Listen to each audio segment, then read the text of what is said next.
Saya masih ingat 2008 sampai 2010 saya masih berceramah bahasa Arab, ditranslate. Ya lama-lama jujur saja membosankan. Awal-awalnya orang semangat mendengar, tapi lama-lama bosan ini. Apalagi yang terjemahin tidak begitu semangat seperti semangat penceramahnya. Tapi subhanallah 2010 saya ingat pertama kali saya berceramah bahasa Indonesia. Bahkan waktu itu masih bahasa lucu. Sampai ada seorang ibu, mudah-mudahan ceramahnya begini aja, jangan lancar, supaya lucu katanya. Tapi subhanallah sedikit demi sedikit, saya tidak pernah ambil kursus bahasa Indonesia atau belajar bahasa Indonesia. Tapi saya selalu berdoa, ya Allah berikan kepada saya kemudahan bahasa yang bisa difahami. Faham enggak? Alhamdulillah. Kalau lancar tidak faham ya susah juga kan? Walaupun tidak lancar tapi anda faham. Dan inti daripada dakwah adalah memahami apa yang kita sampaikan dan bahkan menamalkan. Karena inti ilmu bermanfaat, manfaatnya adalah diikuti dengan amalun salih. Tak ada arti kalau bapa ibu datang jauh-jauh sampai ke tempat ini belajar ilmu tapi pulang tidak ada penambahan amal. Ada nambahan ilmu tapi tidak ada tambahan amal. Padahal Allah Subhanahu wa taala menjaminkan kita bisa selamat dari kecelakaan dan kerugian itu dengan iman kita dan amalun salih. Sebagaimana firman Allah Subhanahu wa taala di suratul Asr, dan saya yakin Bapak Ibu semua hafal. A'udzu billahi minasy syaithanir rajim. Bismillahirrahmanirrahim. Wal 'asr. Innal insana lafi khusr. Illa alladhina amanu wa 'amilus salihati wa tawasaw bil haqqi wa tawasaw bis sabr. Shadaqallahul azim. Semua manusia, sampai Allah bersumpah, semua manusia dalam keadaan merugi. Innal insana, walaupun disebutkan al-insan itu satu, tapi yang dimaksud jenis manusia, seluruh manusia dalam keadaan merugi. Artinya merugi apa? Celaka dunia akhirat, tidak selamat dunia dan akhirat. Kenapa mereka tidak selamat? Karena mereka dengan segala kenikmatan yang diberikan oleh Allah tidak digunakan untuk mendekatkan diri kepada Allah. Tapi siapa ya Allah yang selamat dari kerugian itu dan dari kecelakaan? Yang memiliki 4 sifat. Illa alladhina amanu. Bisa terjamin tambahan iman dengan tambahan ilmu. Semakin tinggi ilmu kita, semakin kuat iman kita. Kenapa sekarang umat Islam zaman ini lemahnya iman? Karena kurang ilmu, bodohnya agama. Indonesia negara yang terbesar penduduknya Islam sedunia, dan sayang sekali Indonesia yang terbesar tidak bisa baca Quran. Malu kita kan? Dan saya bangga ketika saya melihat berkembangan hafalan Al-Quran, apalagi anak-anak kita yang memberi insyaAllah tanda baik. Indonesia ke depan insyaAllah lebih baik. Contohnya barangkali Bapak Ibu sudah melihat Musa. Sudah nonton gak TV? Ini orangnya ini langsung ini. Musa belum usia 6 tahun sudah hafal 30 juz. Sudah hafal, bukan khatam ya. Soalnya bahasa Jawa hafal sama khatam beda. Saya pertama kali datang ke Jawa, saya dengar orang mengenalkan anaknya, "Oh, anak saya sudah khatam." Wih Allah, saya senang, subhanallah. umurnya segini sudah khatam. Masya Allah, 30 juz ya. Oh ya, kayaknya Ustaz salah faham ya, bukan hafal, khatam. Iman khatam beda ya? Beda di sini. Katanya kalau khatam seumur hidup satu kali udah luar biasa. Fantas ada acara keselamatan. Kalau kita di Madinah bilang khatam berarti sudah hafal, sudah tamat dan boleh jadi imam. Dan budaya itu mohon dirubah. Kok bangga karena seumur hidup satu kali khatam? Na'udzubillahi min zalik. Paling malas, kata ulama, itu paling malas bagi umat Islam itu sudah tidak ada kemauan khatam Al-Quran. Paling malas kalau sudah 40 hari lewat dia tidak khatam Al-Quran, dianggap orang itu imannya tidak sempurna. Coba bayangkan, kita bertahun-tahun anak kita tidak bosan main game. Bahkan kita sebagai orang tua berkenan membebaskan anak kita, punya iPad, punya HP, punya PlayStation, PS, semua sudah disediakan. Habis mereka waktunya untuk main saja. Habis sudah mereka sudah usia, sudah semakin besar, baru datang bapa dan ibu, tolong Syekh, apa? Doakan Syekh. Oh kenapa? Anak saya susah salat. Iman anak mau umur berapa? Sudah 30 tahun Syekh. Ya karena kita sudah biasakan mereka sejak kecil tidak memberikan perhatian kepada salatnya, tidak memberikan perhatian kepada Qur'annya. Jangan harap anak itu bisa tumbuh dalam kesalihannya. Punya kewajiban orang tua, punya kewajiban yang begitu berat. Saya tidak minta harus anda membina anaknya sampai harus hafal 30 juz, tapi harus komitmen, harus disiplin. Setiap hari kita berduduk sama anak kita walaupun satu ayat, supaya dia tertanam mencintai Al-Quran dan mencintai masjid. Kita hanya hafal. Berintahkan anakmu 7 tahun, berintahkan anakmu salat. Kalau sudah 10 tahun tidak mau salat, mukullah dia supaya bisa salat. Semestinya sebelum kita berintahkan, ini berintah kalau sudah 7 tahun. Maksudnya Rasul apa? Sebelum memerintahkan, biasakan dia dulu supaya terbiasa. Artinya apa? Sejak dia kecil, masih di bawah 7 tahun, kita boleh membiasakan dia untuk bisa salat, untuk bisa membaca Al-Quran. Sampai kalau sudah 7 tahun, kita tidak punya, sebelumnya tidak punya kewajiban untuk memaksa atau memerintahkan. Tapi kalau sudah 7 tahun, baru mulai tugas baru adalah memerintahkan. Tapi supaya perintah itu bisa diterima dengan baik dan senang, kalau sebelumnya sudah membiasakan dia cinta Al-Quran dan cinta masjid, baru akan ringan menerima perintah dari orang tua. Anak salat, ya salat. Sekarang apa yang kita lihat?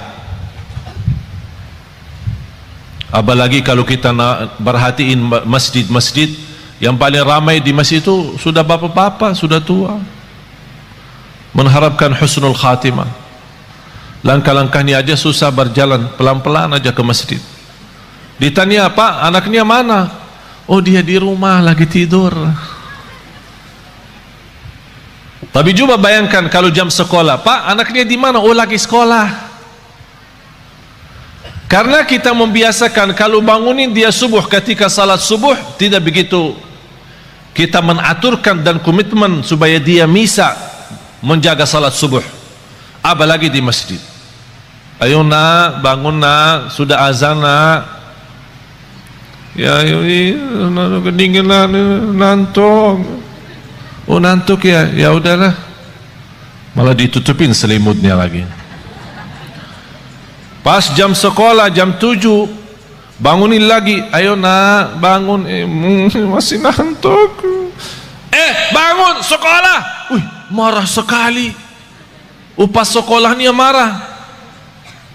Kalau benar-benar kita cinta dan sayang anak kita, ingat firman Allah Subhanahu wa taala, ya ayyuhalladzina amanu qu anfusakum wa ahlikum nara. Kita sebagai orang tua punya kewajiban berjuang untuk menyelamatkan anak kita dari neraka jahanam. Bukan sekolah yang bagus.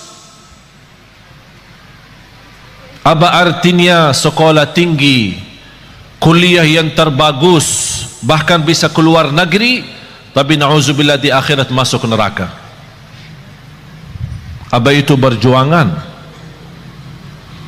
Illa alladzina amanu, mendasarkan iman. Dan semakin ilmu kita baik, semakin banyak mengenal Allah, semakin banyak mendalami Asmaul Husna, semakin banyak memahami Asmaul Husna, semakin tahu keagungan Allah Subhanahu wa taala, kita semakin mendekatkan diri kepada Allah dan semakin nikmat. Karena posisi iman naik turun. Bagaimana supaya naik terus? Ilmu yang bermanfaat. Pertama, ilmu yang sangat dianjurkan adalah ma'rifatullah. Kita lebih mengenal Allah Subhanahu wa taala. Habis iman, amalun salih.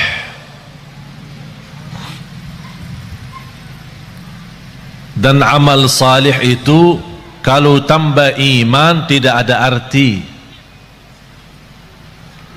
Bapak Ibu, amalun salih tambah iman tidak ada arti.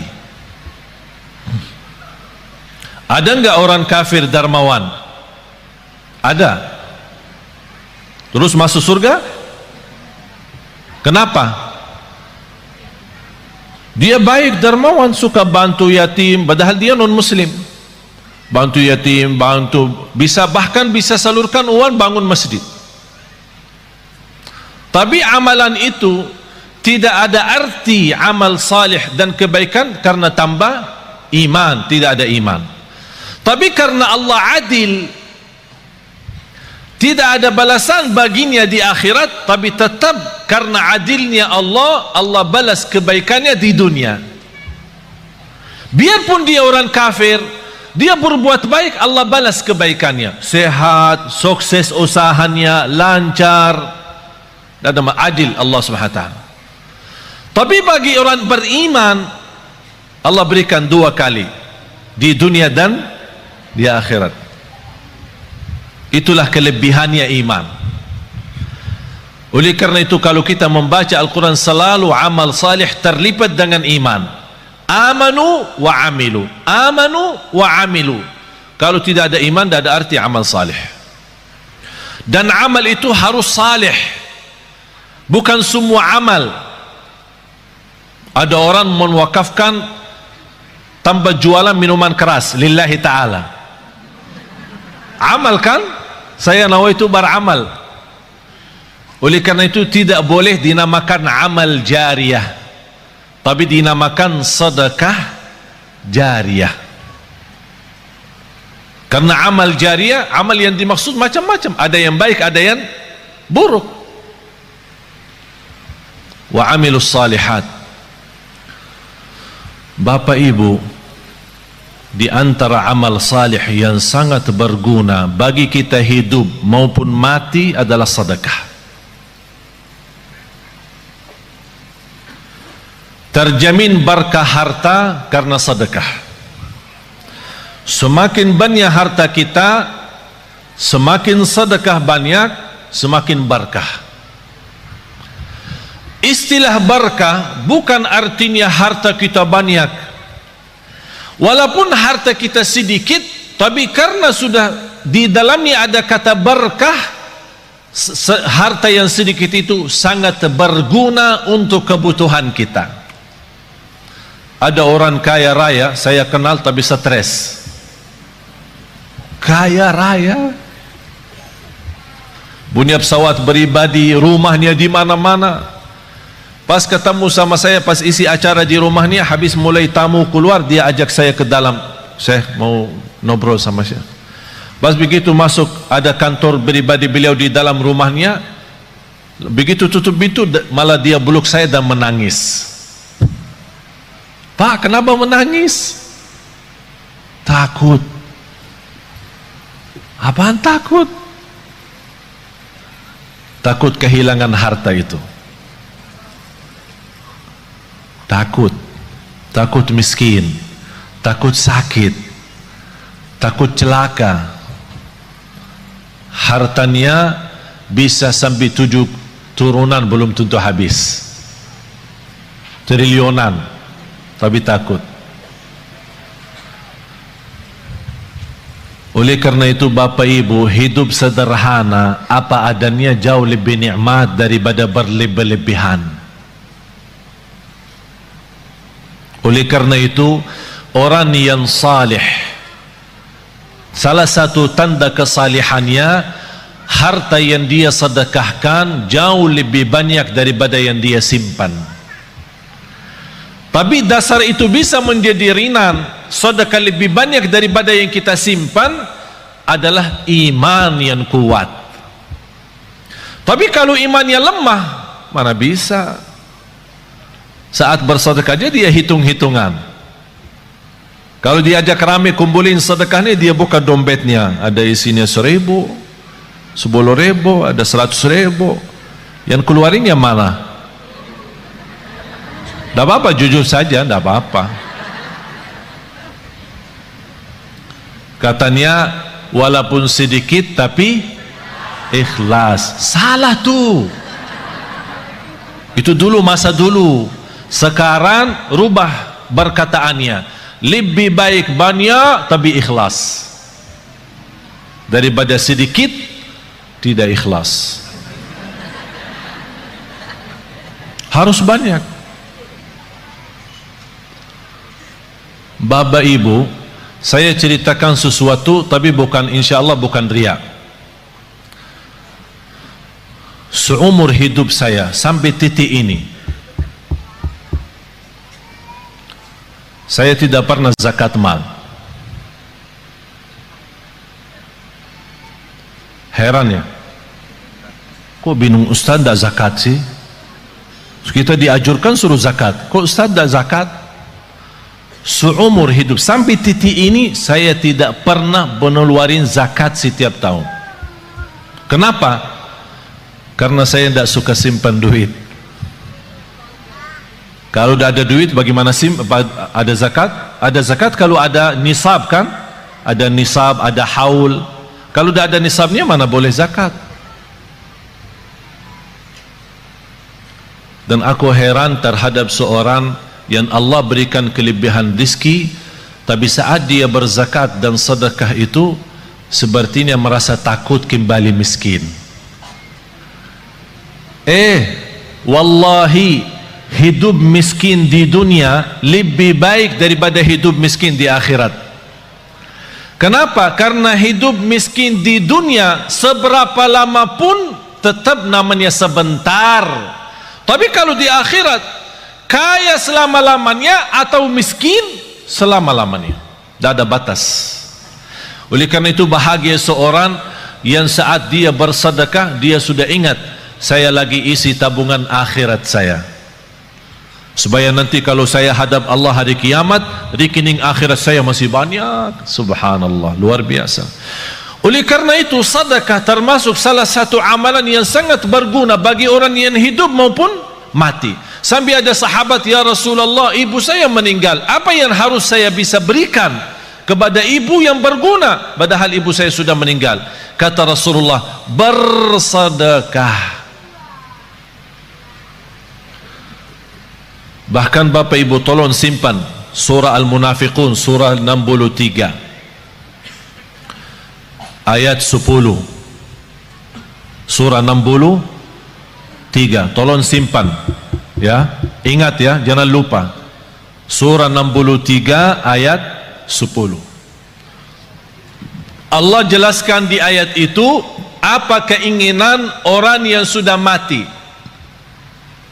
Apa keinginan orang yang sudah mati, sudah masuk kubur, sudah lihat mungkar nakir, sudah dibertanyakan Rabbuka, Madinuka, Man Nabiyuka, dan sudah melihat gelapnya kubur, sudah melihat sempitnya kubur, tidak ada siapa-siapa yang membantu, hanya satu dia mohon kepada Allah.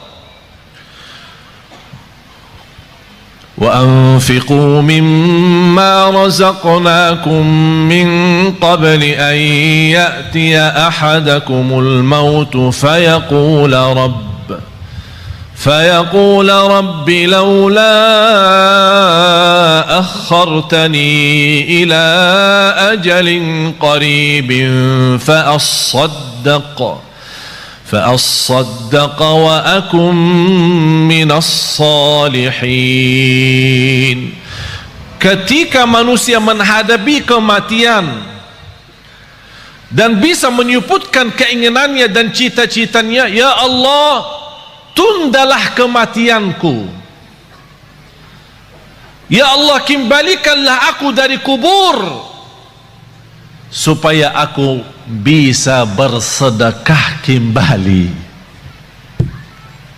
Bukan bisa salat malam, bukan bisa baca Quran, bukan bisa puasa Isnin Kamis, bukan bisa berbakti baik sama orang tua, bukan supaya saya bisa haji umrah, bukan saya bisa nikmati Ramadan. Semua itu baik, tapi satu yang dia sebutkan, supaya saya bisa bersedekah kembali. Kenapa? Ulama menjelaskan, kenapa orang yang menghadapi kematian dan masuk kubur ingin kembali ke dunia untuk hanya bisa bersedekah lagi?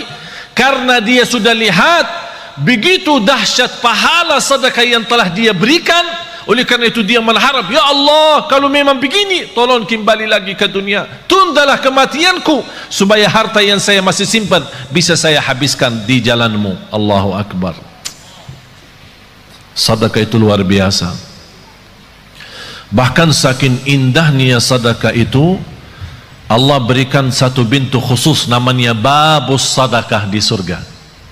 Jadi ada orang punya kelebihan apa? Ini ada babus sedekah masuk. Seperti Sayyidina Uthman ibn Affan yang terkaya. Tahu enggak Bapak Ibu, ada satu cerita barangkali Bapak Ibu pertama kali mendengar. Sampai sekarang jarak kita antara kita sama Sayyidina Uthman 1400 tahun. Sampai sekarang ada satu rekening di bank di kota Madinah atas nama Uthman ibn Affan radhiyallahu an. Sampai sekarang. Itu apa? Beliau kan orangnya dermawan, suka bersedekah. Di antara sedekahnya dia menwakafkan sumur air yang dimiliki oleh orang Yahudi. Orang Yahudi ketika di zaman Rasul, orang Muslim mau minum, dia jual mahal. Jadi orang yang mampu bisa beli, orang yang tidak mampu tidak bisa. Kata Sayyidina Uthman begini, satu hari saya bayar untuk umat Islam. Jangan tolak orang, biar apapun, seberapapun diambil, biarkan saja. Dan satu hari untuk kamu. Jadi kontrak, satu hari buat saya, satu hari buat kamu. Tapi apa yang terjadi? Di hari giliran Sayyidina Uthman, orang Yahudi suka mensusahkan orang Islam untuk menambil air, beralasan air hari ini kurang, air hari ini tidak lancar, air hari sumurnya tidak begitu penuh. Banyak macam alasan membuat orang merasa kesusahan. Dapat berita oleh Sayyidina Uthman ibn Affan radhiyallahu an, langsung datang ke orang Yahudi, saya tawarkan, saya mau beli sumur itu. Orang Yahudi cintaannya harta.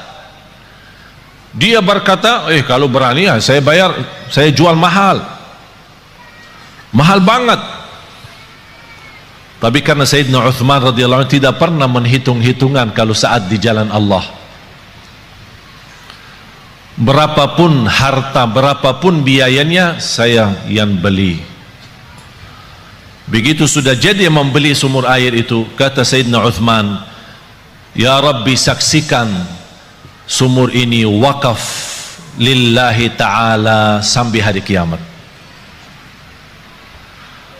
Sampai titik ini penghasilan sumur air sama kubun, ada satu kubun namanya kubun Sayyidina Uthman, dibeli sama, karena bukan hanya sumurnya, dibeli kubunnya, kubun kurma. Semua penjualan hasil kurma daripada airnya di mana-mana pun masuk ke rekening Sayyidina Uthman. Sampai dia meninggal dunia masih ada bergilar hartanya, terus berjalan. Subhanallah. Bapak Ibu, sedekah itu luar biasa. Terjamin husnul khatimah dengan sedekah. Wallahi, tidak ada orang yang istiqamah dan cinta sedekah pasti dapat husnul khatimah. Selamat dari kecelakaan, selamat dari kematian buruk. Kalau kita bilang kecelakaan termasuk kebakaran, bahkan disebut dalam hadis selamat dari kematian mendadak. Karena salah satu ciri hari kiamat, akhir zaman, banyak meninggal dunia mendadak. Pas naik mobil meninggal, pas lagi makan meninggal, mendadak namanya. Supaya selamat dari mendadak, jangan sampai kita mati dalam keadaan buruk maupun mendadak, jagalah sedekah. Allah lindungi dari kematian mendadak, dari kematian buruk, dari kematian kecelakaan. Bahkan sedekah itu menjaminkan ridha Allah. Sedekah itu membadamkan kemurkaan Allah. Kalau Allah lagi murka sama kita, Allah marah sama kita, supaya Allah angkat kemarahannya lewat apa? Bukan haji, umrah, puasa, tidak ada, sedekah. Terjamin terhapus dosa kita lewati sedekah. Semua yang saya sebutkan ada lebih daripada 100 manfaat daripada sedekah. 100 manfaat. Bahkan sedekah itu bisa menjadi berkah bagi keturunan kita. Siapa yang ingin punya anak salih salihah, jagalah sedekah. Siapa yang ingin berbakti baik sama orang tua, walaupun orang tua sudah meninggal dunia, lewati sedekah. Oleh karena itu Bapak Ibu, setiap anda bersedekah dimanapun, tolong jangan lupa nawaitu untuk orang tua. Bahkan ada satu riwayat diceritakan ketika orang tua meninggal dunia, mereka dalam keadaan susah, dihantarkan oleh malaikat membawa cahaya kepada mereka. Begitu mereka melihat munculnya cahaya dari jauh, mereka membuka matanya dan memperhatikan, itu dari mana cahaya itu? Cahaya yang menenangkan. Malaikat menjawab, ini cahaya sedekah anakmu. Subhanallah. Bahkan sedekah termasuk salah satu amalan yang melindungi kita dari siksa kubur. Semua kita akan sama-sama masuk siksa kubur. Semua akan masuk kubur. Rumah kita yang baru, tahu nggak rumah yang baru? Belum ya? Belum pernah ke sana ya? Belum. Biasa kalau kita mau beli rumah, kita biasa survei kan? Survei, senang beli, tidak senang cari yang lain kan? Kuburnya rumah kita yang baru. Sudah disurvei belum? Survei. Harus tahu rumah saya yang baru di mana, posisi saya di mana nanti, tetangga saya siapa, apakah dekat jalan raya atau dekat mall. Tahu, harus tahu kuburnya di mana. Wallahi Bapak Ibu, salah satu yang membuat kita mudah bersedekah, kita ingat kubur rumah kita baru. Kita ingat. Kalau kita ingin, saya minta sekali aja. Biasanya kalau di Indonesia malam minggu libur, jadi orang-orang mengajak keluarga senang-senang, makan malam di mana gitu, berhiburan. Kalau di Surabaya kemana? Biasanya malam minggu ya? Ke mall ya? Ya udah sekali-kali malam minggu di kubur. Ajak. Apalagi kubur di Indonesia sudah gelap. Gelap alami ya, bukan masuk ke dalam, di luar aja sudah gelap. Jadi enak, suasana enak. Duduk aja, tidak usah panjang lebar, duduk aja. Duduk. Apalagi kalau di samping kubur lagi terbuka, wow, luar biasa tuh. Biar bisa pandangannya enak. Subhanallah. Masa ini rumah saya ukurannya berapa sih? Ya boleh sekarang ketawa, boleh ketawa, tapi Allah saja yang maha tahu bagaimana keadaan kita nanti di dunia kubur. Oleh karena itu jamaah sekalian, wallahi hidup ini serius, hidup ini sangat serius. Sudah habis waktunya bercanda, habis waktunya berketawa, habis waktunya untuk dunia saja. Dan banyak ciri-ciri, semakin banyak ciri hari kiamat, itu memberikan tanda hari kiamat semakin dekat. Bahkan yang lebih dekat adalah kematian. Tidak ada yang bisa jamin berapa sisa umur kita. Sekarang kalau saya bertanya, yakin hidup atau yakin mati? Bukan yakin hidup, yakin mati daripada yakin hidup. Kenapa? Karena tidak ada yang bisa jamin hidup sampai besok. Tapi bagi orang yang bersedekah, kapanpun dijemput kematian, dia siap. Dan saya minta bukan sedekah yang biasa-biasa, tapi sedekah yang luar biasa. Jangan kita sedekah biasa tapi minta, ya Allah berikan rezeki yang luar biasa. Harus kita juga adil, harus kita adil. Allah akan berikan yang luar biasa kalau kita juga bersedekah yang luar biasa. Wallahi Bapak Ibu, yang namanya harta bukan yang kita simpan, tapi yang harta sesungguhnya adalah yang kita memberi. Itulah yang namanya harta kita. Tapi yang harta kita simpan, wallahi bukan harta kita. Karena besok meninggal dunia dinikmati oleh ahli waris. Bahkan bisa ahli waris salah guna, dan dosanya kita tanggung. Saya punya teman, keluarganya hampir 7 tahun bersaudara, pecah kakak adik, tidak bersalaman, tidak bersilaturahim, tidak, ini sebab harta. Teman saya di Mahkamah Agung menceritakan ada keluarga 20 tahun mondar-mandir ke mahkamah, urusan harta belum selesai, 20-an tahun. Harta menyakitkan, harta memecahkan. Apa guna harta kalau seperti itu? Na'udzubillah. Harta yang berguna, yang membuat kita senang, yang membuat kita bahagia, itulah yang namanya harta nikmat. Oleh karena itu kata Rasulullah, sebaik-baik harta di tangan hamba yang salih. Sebaik-baik harta di tangan hamba yang salih. Kenapa di tangan hamba yang salih? Karena hamba yang salih tidak pernah salah guna harta itu. Bahkan dia menjadikan harta jembatan menuju ridha Allah, menuju surga Allah. Jangan anda berkata, saya tidak bisa berikan apa-apa. Dan saya tidak minta Bapak Ibu sekarang sebelum anda pulang udah kosongkan rekening semua, blokir, habiskan, transfer semua isi rekeningnya kepada Yayasan Nurul Hayat.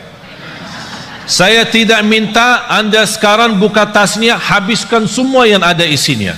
Tapi lepas ini, aduh, gara-gara Syekh jadi begini. Karena kita belum memiliki iman seperti Abu Bakar Siddiq. Abu Bakar Siddiq datang Sayyidina Umar ketika Rasul mau hijrah. Sayyidina Umar datang membawa separuh harta.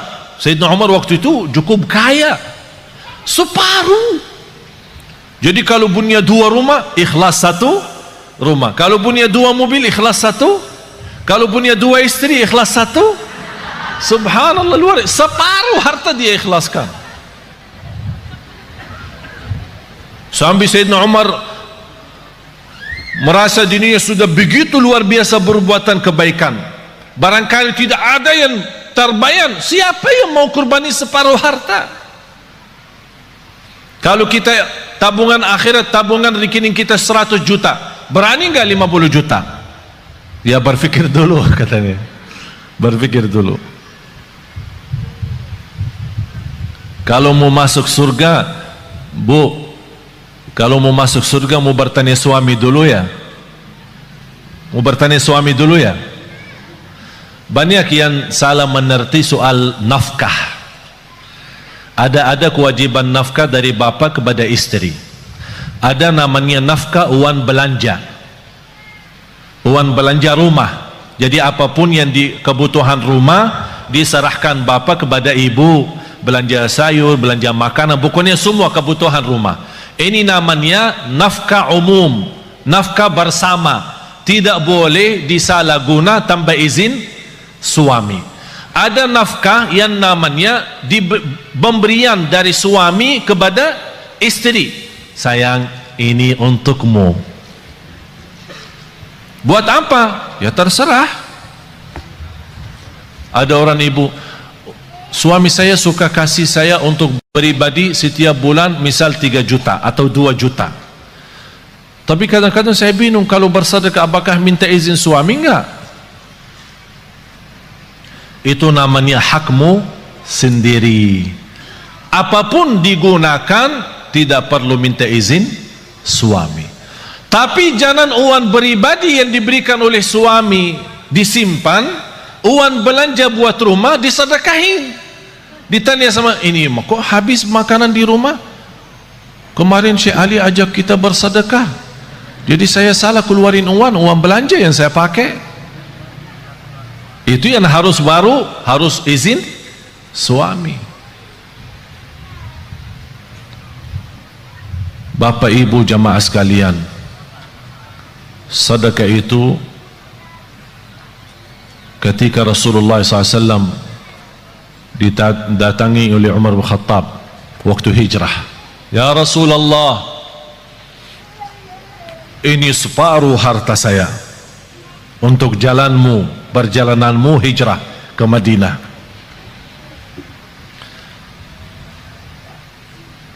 Rasulullah bertanya, apa yang kamu sisakan untuk keluargamu? Alhamdulillah masih tersisa separuh. Datang Sayyidina Abu Bakar,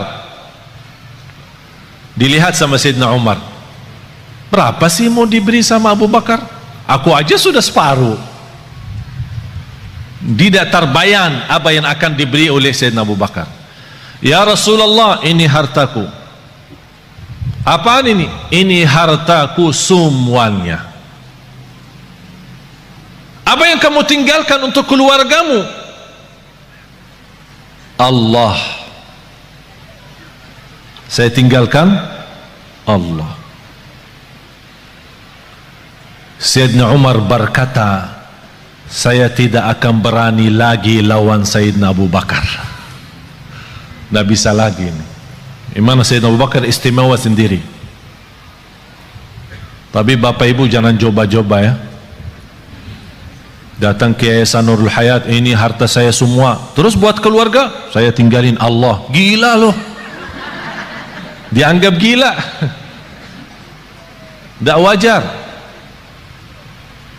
Tapi yang saya minta bapak ibu, boleh anda bersedekah, tapi tolong sekali-kali kita tunjukkan sedekah yang terbaik. Segala sesuatu kalau berlebihan ujung-ujungnya tidak baik selain sedekah. Walaupun berlebihan tak ada rugi. Wallahi terjamin barakah, rizkinya terjamin lancar, bahkan membuat hati kita tenang karena kita hidup apa adanya.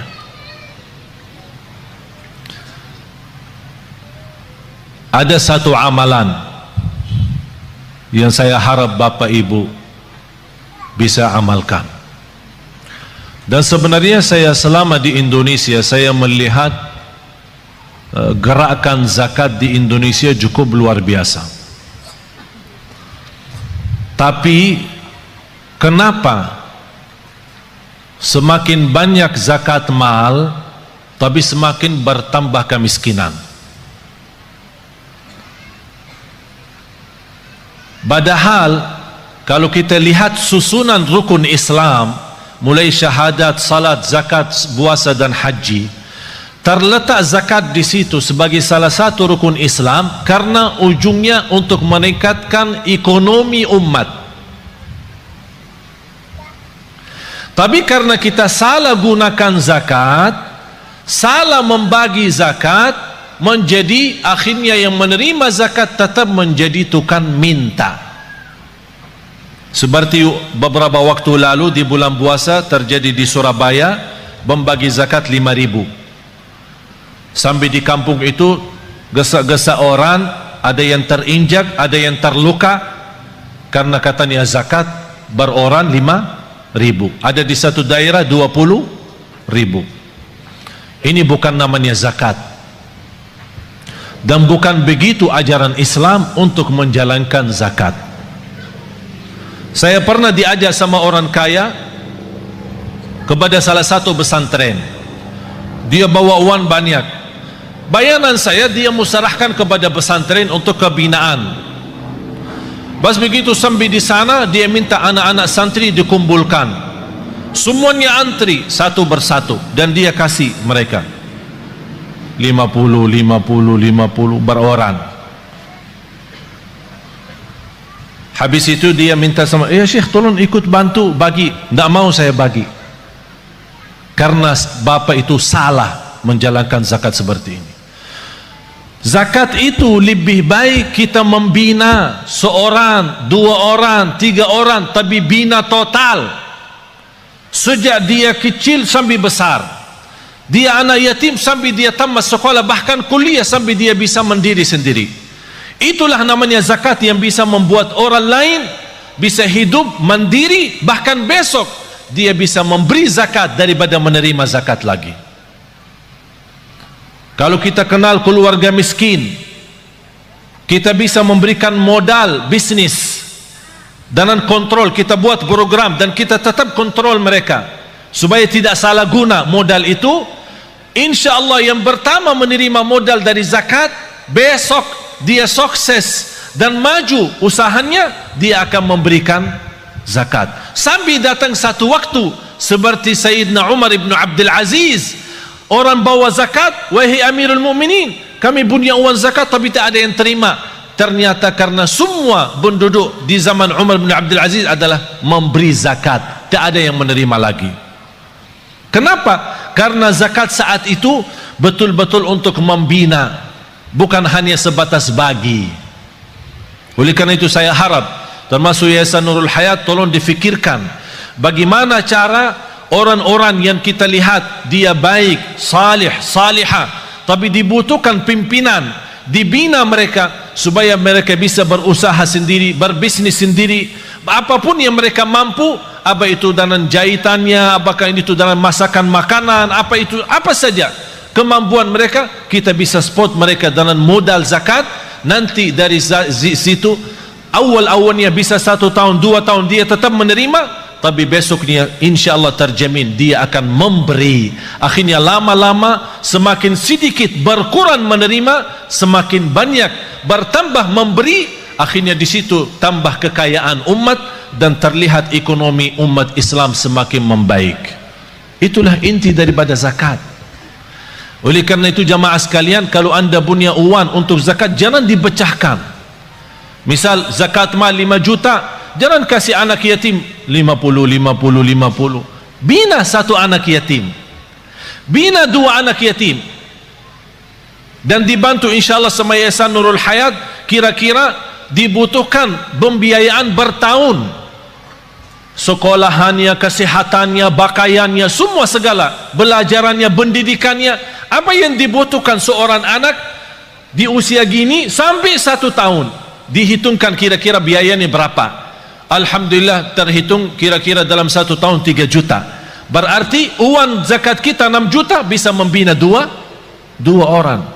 Akhirnya mereka ini sudah dicukupi dengan segala sesuatu, tidak butuh apa-apa, sampai dia besar mandiri, tidak menjadi tukang minta. Tapi kalau kita beri 50, 20, dia merasa tidak cukup untuk hidupnya, akhirnya dia terpaksa lari meminta sama orang lain untuk menutupi kebutuhannya. Itulah tersebar anak-anak kita selalu menjadi tukang minta, bukan menjadi berguna bagi negeri ini.